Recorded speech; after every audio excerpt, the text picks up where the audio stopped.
Good evening and welcome to our Tuesday night FBI class. We appreciate you joining us here this evening. You'll notice that tonight is a little different than it has been the last few Tuesday nights in that we have been doing typically our Zoom class, but for tonight we're not able to do that, and that being because I had a family funeral. For those who are not members here at the Fulton Church of Christ that may not know this, so we are out of town at a funeral, so this is pre-recorded, but we'll cover the same materials we usually did. I apologize for, again, not being able to do this as a Zoom class as we usually do. I know we've had a good turnout with that. We appreciate everyone's help with that. But we're going to look tonight, as we told last week, about continuing in the book of Genesis. You remember last week we got to Genesis chapter 12. Now, that may not seem like a big milestone, but it is a pretty good milestone for us. And so we're going to look at Genesis chapter 12, and then we're going to see what we can learn about it. And we're going to go from there and hopefully go to later on in this book, hopefully going to look at Abraham and Isaac and maybe Jacob tonight. Depends on how our time is. So we appreciate you for being here and joining us. As we always say, remember, if you don't have a study guide, this is probably the last time we'll mention this. If you don't have a study guide and you would like one, please contact us. You can email us at the church. You can call us at the church. You can text message me. You can message me on Facebook, message me on YouTube. However you get this, and we will gladly get a book to you and get you the notes that you can get that you need. If you're in the local area, you can come by and pick up a folder. We've got them pre-made. Or if you're out of town, we can mail you the notes. Just for postage, it's easier for us to mail you notes. You'll have to get your own folder. But we appreciate those who have picked those up and have showed interest in those things. But with all that said, we begin tonight studying about the life of Abraham. As we look and we begin to study the life of Abraham, we'll notice that Abraham is a story. And what we're going to notice about the story of Abraham is that Abraham begins over here in the land of Ur. Now, again, Abraham begins over here traditionally around the city of Babylon. You know, those Babylon's right there. It's over here in the Middle East. And this is where Abraham is. This is where Abraham begins in chapter 12 of Genesis. And he receives his call. He receives a call to leave the land of Ur and go over to Canaan. And that's going to be over in this area. But you'll notice that to go this way, you had to travel what's called the Fertile Crest. That is, you had to go up, around, and back down to get over here to Jerusalem. And what we're going to see as we talk about these Old Testament chapters is that this area of Babylon and Iran, modern-day Iran and Saudi Arabia, is parallel or just right across from Israel and Canaan. But because of the land and because of this all area here being all desert, when you traveled, you had to go up and around. We're going to see this. The only time this doesn't happen this way is when Nebuchadnezzar comes in, and that's at the end of our lessons. Nebuchadnezzar will actually march across this desert, which is highly dangerous. And so here we have Abraham in chapter 11, chapter 12 of Genesis, by the name Abram. Abram is down here in Ur, and he gets the call from God to go. Now, at this time, his father and his brothers and his family is still pretty much alive, and they leave Ur of the Chaldeans, and they travel up to Haran. This is typically the area of Haran. This is called Padan Aram. This is going to be the area that Abraham's family is going to live in for a while. And so Abraham and his family come up here after his father Terah dies. Then Abraham's going to follow through with the call that God has given him that he would come down here into the promised land. If you know the story, he goes all the way down into Egypt during a drought and then comes back up. But this is the idea. This is the map of what we're going to look at. As we discuss Abraham, we're going to see him go from Ur to Haran, and then from Haran down here to Damascus and Shechem and Salem. And again, Salem is short for that city we know as not Salem, but Jerusalem. And so this is what we're looking at tonight as we talk about the life of Abraham and what he has done. As we talk about the life of Abraham, we have to begin in Genesis chapter 12. Genesis chapter 12, verses 1 through 7 is the call of Abram, is God's promise to Abram that if he would go and he would obey God, then he would be blessed. Notice what God says to him. He says that he will make him a great nation, that he will bless him, and he will make his name great. He also promises that he will be a blessing himself, and he will bless those who bless him and curse those who curse him. And then in Abram, all the families of the earth will be blessed. So what we see here is God makes this promise to Abraham. If you will go, this is what you will receive. This is what will happen for you. This can be simplified as Haley has done in the Haley's Handbook of the Bible. But before we get there, this slide talks about the Abrahamic promises based on land, descendants, and also blessing. That he will be given a land, he'll be given descendants as numerous as the stars in the sand, and he will be a blessing to all people, and all people and how people treated him will be what they would be back to him. He would either be a blessing or a cursing upon them. As I said a minute ago, God's promises to Abraham we can see here that are given, chapter 12 and chapter 12, chapter 13, chapter 15, and so forth. There are numerous times that God promised him that I will make you into a great nation. I will make you into something great. I will make you into many people. Now, this is a very interesting thing because when God calls Abraham and Abraham makes this trip, Abraham is about 75. Abraham is 75 years old, and when we think about it in our mind frame, in our day and time, 75 is typically viewed to be a pretty older age. And I can imagine, we've said this before in Bible class, of how certain men would feel if they were 70 years old today and God said, I'm going to make you a great nation, I'm going to give you children.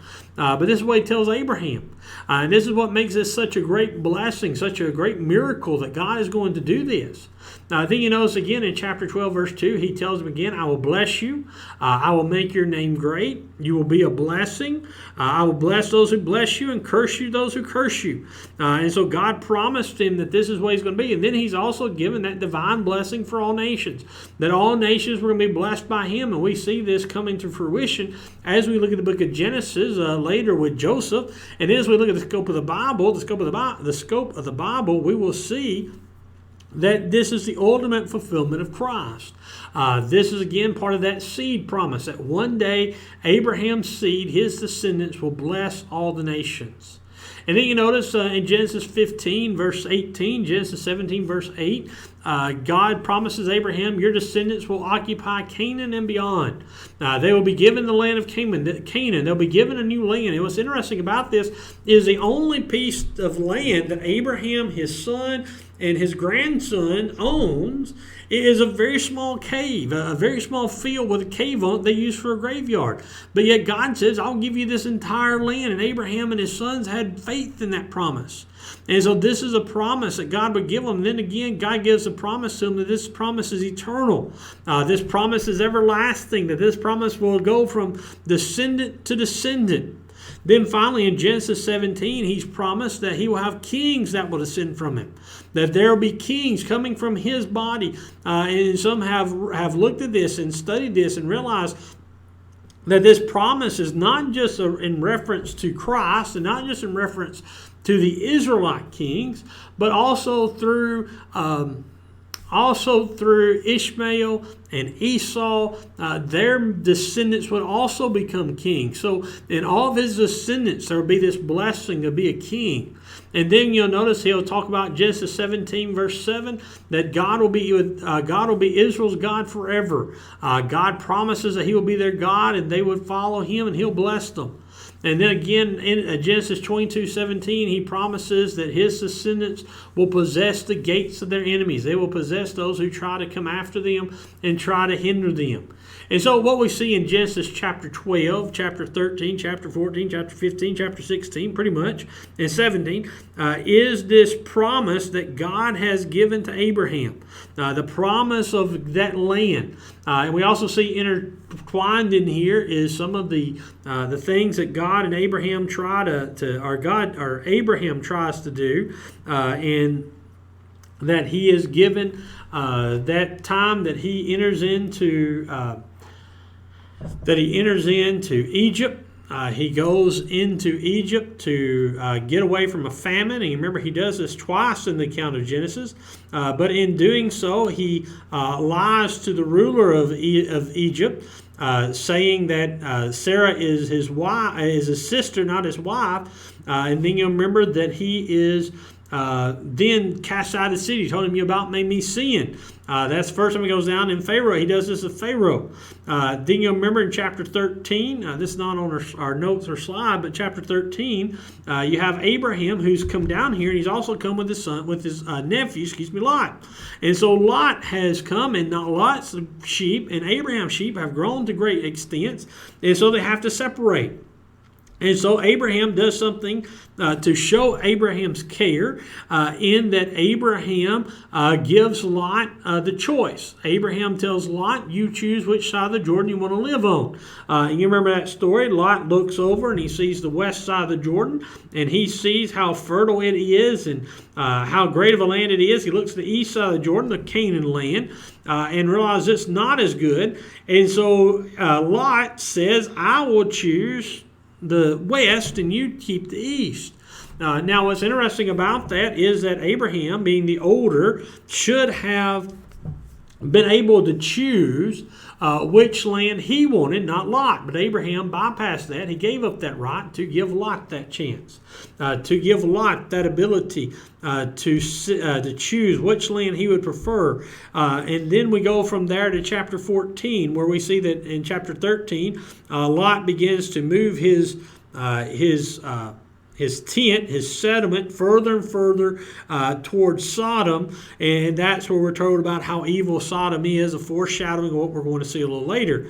Chapter 14, we have Abraham rescuing Lot from the war between the kings. And you remember that Abraham takes 300 of his skilled warriors, and he defeats an alliance of 5 kings. He defeats these kings who have come in and taken over Sodom. Then after this is over, what's key to us about this, chapter 14, is when we have one of those Old Testament characters that appears for just a few minutes, a few verses, but has an effect throughout the rest of the Bible when we have this king and priest of God by the name of Melchizedek who shows up. Now, you'll remember Melchizedek is said to be the king of Salem. Again, I told you a minute ago that idea of Salem is the early term or the early word for Jerusalem. Same city, just a different name. And so here the king of Salem comes and he blesses Abraham. Remember, Abraham gives him a tenth of all he has. And Melchizedek blesses Abraham. Then we get to chapter 15. Chapter 15 is again God's covenant with Abraham and blessing him. We've talked about this some. This is one where Abraham is told to bring in a sheep, a heifer, a cow, a female goat, a ram, a turtle dove, and a young pigeon. Remember, he's told to cut these in half, and they split them in half. He puts half a calf on one side and half a cow on the other side, half a she-goat on one side, half a she-goat on the other. Then he takes the ram and puts one half on one side and the other half on the other side, and takes 2 birds. He's killed them all, laid them all out.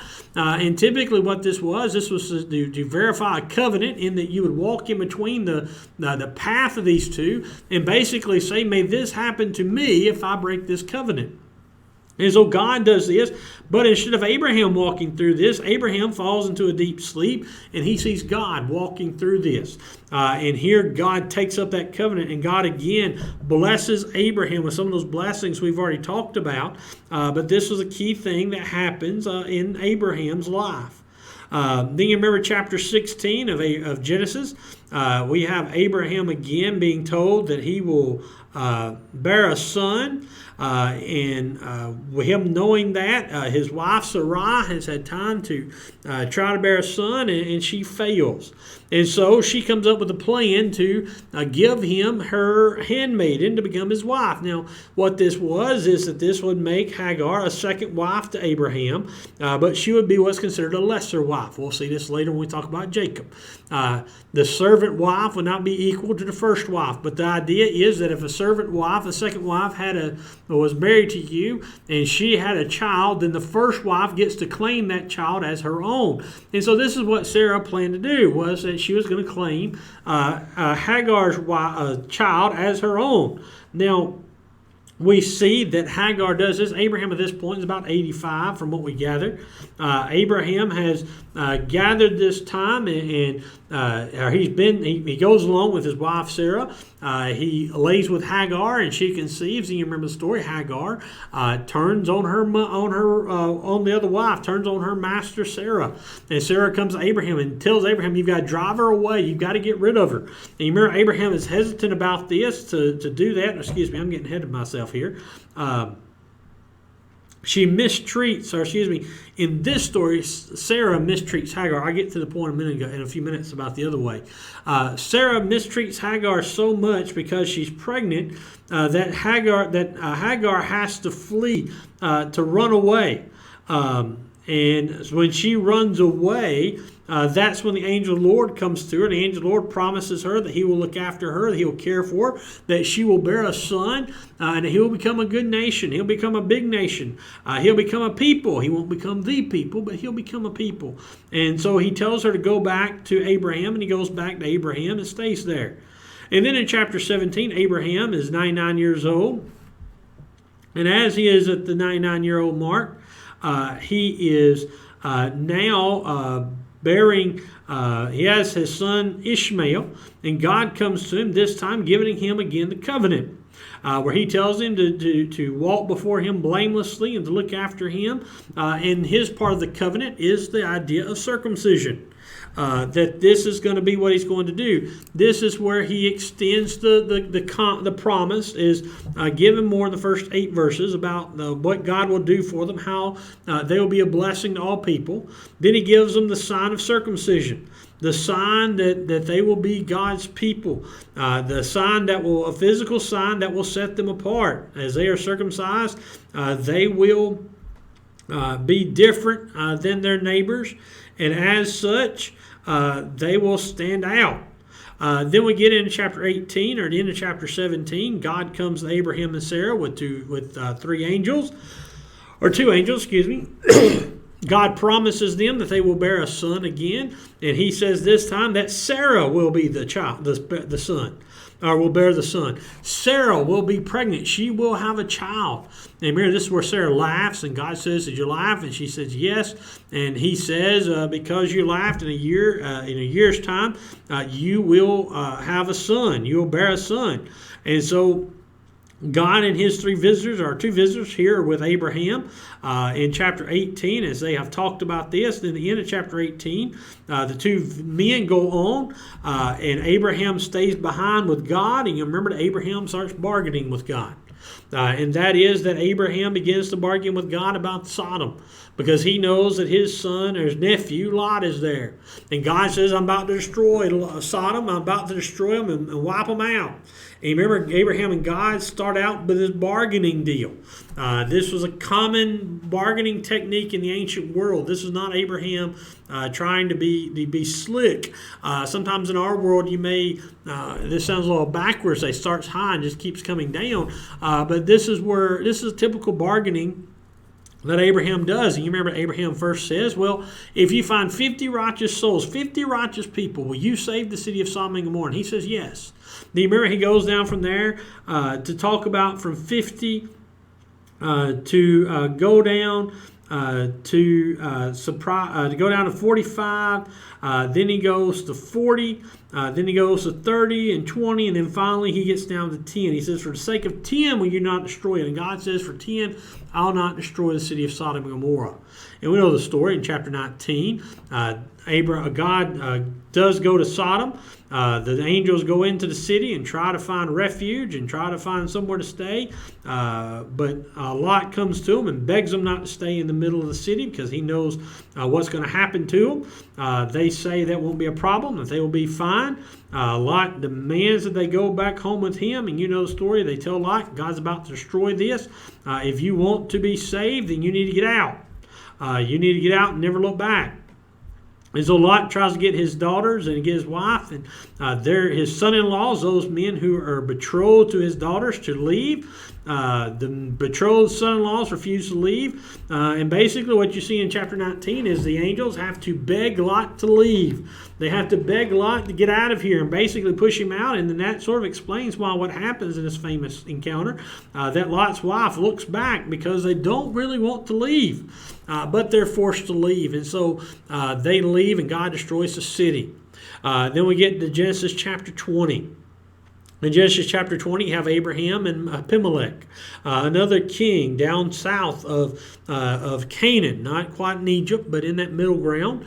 And the same thing happens. King Abimelech sees Abimelech sees Abraham, and he sees Sarah and tries to take her for his wife, but God strikes him. God causes problem for Abimelech's house. We're not able to bear children. It's all because that he's trying to take Abraham's wife to be his wife, and Abimelech tells Abram, why did you do this to me? Why did you do this evil to me, Abraham? He says, pray to God to forgive me. And remember, Abraham prays, God forgives him. Well, that chapter 20 is very key because God does that, do not create any question. Because you remember back in chapter 18 and 17, the angelic visitors come to Sarah and they say that you're going to bear a child. And they say that you're going to bear a child. God says you're going to bear a child in a year. Well, Abimelech takes Sarah to be his wife, or tries to, during this year. God has to stop this so there's no question who Isaac is going to be. And then we see in Genesis 21 the birth of Isaac. And we see Isaac growing up, and Isaac is there growing up in the household of Abraham. The middle of chapter 18 is when Hagar and Isaac and Ishmael get into their little scuff. Now, here's the interesting thing about this. When we look at the story of Isaac and Ishmael, as we sometimes talk in Bible school, we sometimes downplay the ages here. Typically we like to talk about Ishmael as being a little older than Isaac, not much. But when you look at it, Ishmael is a teenager, and Isaac is about the age 3 or 4. Now, that's typically when they'd be weaned, about 3 or 4 years old. And so Ishmael is making fun of a 3 or 4-year-old, and that upsets Sarah. And Sarah tells Abraham, you've got to drive them away. And when God says, or Abraham's afraid to drive Ishmael away, it's because Ishmael is a teenager, and that is his son. But God tells Abraham, as I mentioned a while ago, it's okay. I'm going to be with him. He's going to become a nation, but not the nation. Isaac's your promised son. Listen to Sarah. And so Abraham sends them away. And you remember that story, that the angel comes again when Ishmael and Hagar think they've lost everything. They're both about to die. And he delivers them. And that sort of ends the story of Ishmael for now. Then we get to chapter 22 of Genesis. And in chapter 22 of Genesis, we see, as we say here, Abraham's test, where God says, I want you to offer your son Isaac up to me. I want you to offer Isaac up and to test Abraham to see how faithful he is. This son, Abraham's been waiting for 25 years. And we know the story. Abraham goes to offer him up. The Hebrew writers in Hebrew chapter 11 will tell us that he does this with the mindset of knowing that God could bring him back to life, that God could return his son to him from death if he would. And so that's the motivation Abraham has. But we know the story. Abraham's delivered. Isaac is delivered by the ram caught in the bush, or as Abraham's drawing the knife back, ready to plunge it into Isaac's heart. And so we see God seeing Abraham's faith, and God blesses Abraham for that faith. Then in chapter 23 of Genesis, we see the end of Sarah. We see Sarah dies, and there Abraham buys that piece of land. I told you a while ago, the only land him and his descendants own in the city or in the land of Canaan, and that is the cave by Mamre. And he buries Sarah there. Then later Abraham's going to be buried there. Then Isaac and Rebekah's going to be married there. And then by the end of this book, we're going to see Jacob and Leah are married there as well. So Abraham passes his test, and as he passes his test, he sort of shifts the idea that the focus is shifted from Abraham to the story of Abraham's son, and that is the blessed son of Isaac. Genesis 24 is not necessarily about Isaac. Isaac doesn't take a forefront yet, but this is where Abraham sends one of his servants, a dear servant, to go to his father's people, his brother's people, and find a wife for Isaac. You remember the story? He goes to the land of his brothers, and he finds there Rebekah. Rebekah's at home with her mother and her brother Laban. And you remember that Rebekah is found, and she offers the servant water, and the servant prayed to God, if someone offers me water, not just me but my camels, then let her be the one. And Rebekah does exactly what the servant had prayed about. The servant tells Rebekah what happens. He tells Laban and her mother about what happens. And you remember the story. The servant says, I've got to go back. I want you to go with me. But the family begs, well, let her stay here a few weeks. Then she'll go. And the servant says, no, I've got to go. If she's going to go, she's got to go now. And Rebekah says, I'll go. And she leaves. And then you remember the end of chapter 24 is that beautiful picture of Rebekah and Isaac. Isaac is out in the fields praying, and he looks up and he sees this beautiful woman, and he sees a servant coming in, and he goes and takes her. He goes into his mother's tent to take her as his wife, and that sets up one of these beautiful stories of Rebekah and Isaac. And as time goes on in Genesis 25, we see Rebekah and Isaac have their children, and they have two children, Esau and Jacob. Remember, Esau's the oldest one, and he is the rugged looking one, the hairy one, and then you have Jacob, the heel snatcher. Because remember, he's the one, as soon as this comes out of his mother's womb, or as soon as his brother comes out, he grabs grabs Esau's ankle. To show, again, show that rivalry they're going to have. Then as we go on through the chapter 25, we see the next story of Isaac, and that is the encounter of Esau and his birthright. Remember, Esau goes out hunting, and Esau goes out, and he's said to be an acclaimed hunter, a good hunter, but this time he goes out, and he's not very successful. He, matter of fact, fails to kill anything. So he comes back and says, I'm starving, and his brother here is Jacob, stayed at home. He's one of the mama's boy, and he's cooked soup. And he tells Esau, you can have some of this soup, but you've got to sell me your birthright. Now, what is a birthright? A birthright is a right or privilege or possession to which a person is entitled by birth. You see, in the ancient world, if you had the birthright, you were the older son, then you were granted twofold of inheritance. That means that when Isaac was going to die, they would divide Isaac's possessions up by 3. Because there's only 2 sons, but Esau would get 2 and Jacob would get 1. And this is a very valuable thing. The birthright was a very key thing. You were head of the house. You were the next in line. It's a very great blessing. And so Esau sees this, and Esau being a man of here and now and not really planning for the future as Jacob was, he says, what good is a birthright to me if I'm about to die? I'm so weak. I'm so tired. I'm about to pass out. I can't use this birthright. So just take it, Jacob. Just take it and don't worry about it. And he sells his birthright. Now, we learn later that Esau later comes to regret this decision, and this cost Esau greatly because of what he does. But Jacob gets this blessing. Now, the interesting about this is when these 2 boys were in Rebekah's womb, in chapter 25 of Genesis, we find out that Rebekah goes to God to ask about this, and God tells her that the 2 children within her stomach are going to be warring. They're going to be against each other their entire life. They're not going to be at peace until later. And he says the younger will overcome the greater. And so this is part of that prophecy, that the younger will overcome the greater. And we're going to see this as a prophecy or a mindset, an example that's going to happen all throughout the rest of this chapter, or this book of Genesis. So anyway, after he sells his birthright, we get to chapter 26. And in chapter 26, God extends that seed promise, the Abrahamic promise of the land, of descendants, and blessing is given to Isaac. That Isaac will have the same blessing. Isaac will have the same care that he promised to Abraham if he would stay true to him. Then finally we get to Genesis chapter 27.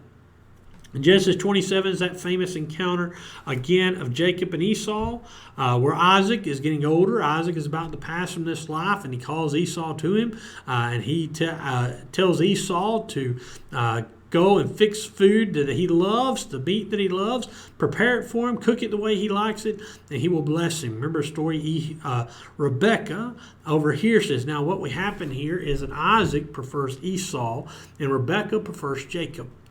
We have this favoritism that causes problems.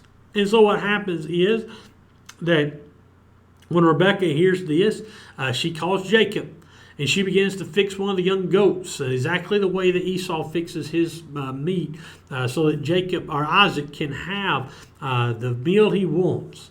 And remember, Jacob says, well, how can I pull this off? My brother's hairy, my brother's rugged. There's no way I can trick. Even a blind father will know the difference.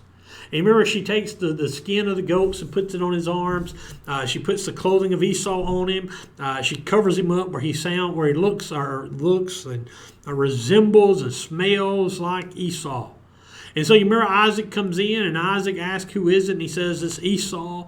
And Isaac says, well, you've done it fairly quickly for you to have already been able to hunt, kill it, cook it, and bring it back. And remember, he says, well, God has blessed me and enabled me to win this. And then we see that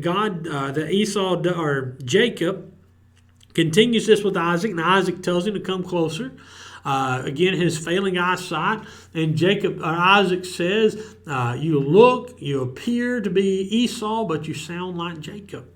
And then you remember he grabs him and holds his arms, and he feels that skin and feels that goat skin, so he knows that he's the hairy arms, and he feels behind his neck, and he smells the earthly smell from Esau. And that's sort of the interesting thing we see here is that Esau is the earthly, the outdoors man, when Jacob is more the mama's boy. And so he notices just how different he sees this. He's deceived by this. Then you remember Isaac passes the blessing to Jacob. And this is going to set up the next few chapters of what's going to happen because Jacob steals the blessing. Although Jacob steals the blessing from Esau, but Jacob was actually rightfully supposed to get this blessing because Esau sold his birthright. But his father wasn't going to abide by that sale. He wasn't going to do that. He was going to bypass that and not give it to Jacob, but give it to Esau. And then you remember that Isaac blesses Jacob, where he'll be greater than two brothers. His brother will serve him, and he promises these great things. And the Bible says that as soon as Jacob gets this blessing and leaves, that Esau comes in and says, Father, I prepared you a meal. And Isaac sets up and says, who are you? And he says, I'm your son Esau. And Isaac says, oh no, we've been tricked.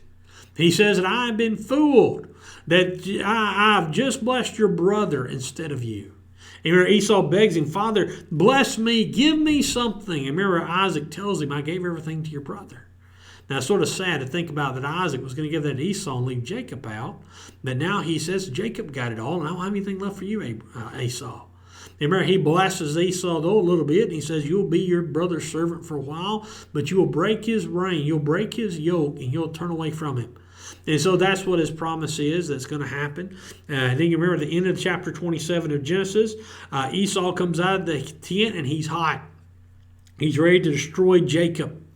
And he says he's going to kill him, but he's going to wait till his father dies. He's going to wait until Isaac passes from this life before he's going to kill his brother.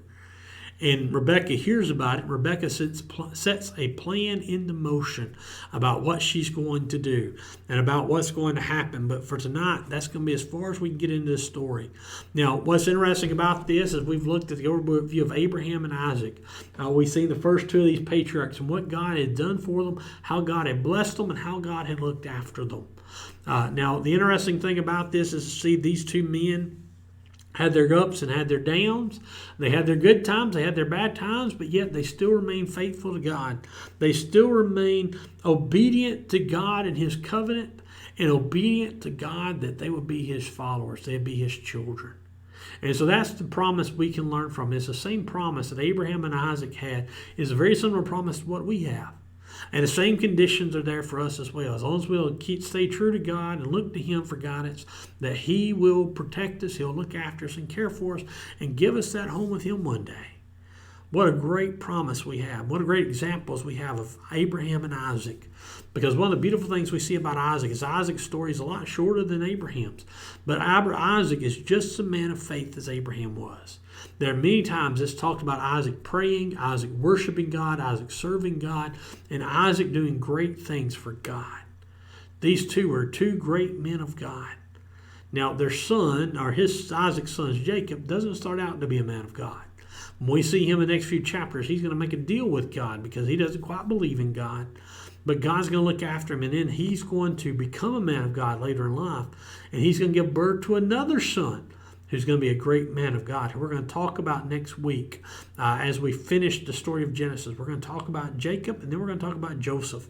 And that is our plan for next Wednesday, Tuesday night. Finish that great story. Finish this story of Genesis. Again, I appreciate you joining us here this evening. Appreciate you being here with us. As I said, next week we're going to study about the story of Jacob. We're going to look at what Jacob does and what happens in Jacob's life as he begins to live a life that is his own. But for tonight, I appreciate you joining us. Again, hopefully next Tuesday night, we'll be back live. We'll be back with our Zoom class, and we'll do Jacob and Joseph, finish up these guys, and hopefully we can get back on track, get closer to being on track as we progress through, that we can hit some more of these people. And again, we'll go as far as we can. We've had some technical difficulties with a few of our lessons, so that's why we're behind a little bit. But we'll catch up. If not, we've got next quarter where we'll finish this, and we'll get to the book of the Old Testament. Excuse me. But again, appreciate you joining us here tonight. Appreciate you being here. I hope that you're having a God bless week. Again, I hope to see you all online next Tuesday night. Until then, again, I hope you're having a God bless week, and hope that you're having a God bless day. And I hope that you're enjoying this study, and look forward to many more nights with you, Lord willing. Thank you.